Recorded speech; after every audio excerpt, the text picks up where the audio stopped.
Pemirsa, selama periode Ramadan dan Idul Fitri 2024 pada tanggal 1 Maret hingga 5 April, Bank Indonesia Provinsi Bali telah mengeluarkan uang tunai untuk kebutuhan masyarakat Bali sejumlah 3,1 triliun rupiah atau net outflow. Ini berarti peredaran uang di Bali meningkat.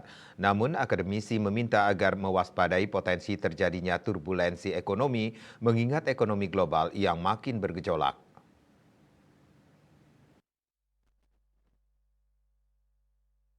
Deputi Kepala BI Provinsi Bali IGA Diah Utari belum lama ini mengatakan pemenuhan uang 3,1 triliun rupiah tersebut melalui penarikan oleh bank dalam rangka memenuhi kebutuhan nasabah dan ATM dan penukaran melalui kas keliling.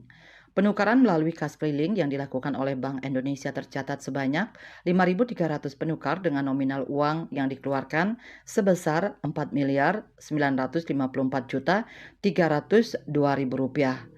Pasca Hari Raya, akademisi dari Undiknas Profesor Ide Bagus Rakeswardana mengingatkan untuk berhati-hati terutama untuk pengeluaran yang tidak penting. Sebab bisa jadi akan ada potensi turbulensi ekonomi dan politik. Hal itu terlihat dari nilai tukar rupiah dan harga minyak dunia yang melesat. Sebelum perang terbuka Iran dan Israel, nilai tukar rupiah sudah anjlok tembus 16.132 rupiah per US dollar. Sebelum perang terbuka Iran dan Israel, harga minyak dunia melonjak sampai 90 US dollar per barel dari patokan harga IPC 83 US dollar per barel. Karena BBM dan listrik adalah komponen penting dalam produksi, pergudangan dan distribusi, maka seluruh kebutuhan pokok juga dipastikan akan mengalami kenaikan. Ketika harga-harga naik, maka berikutnya daya beli akan berkurang.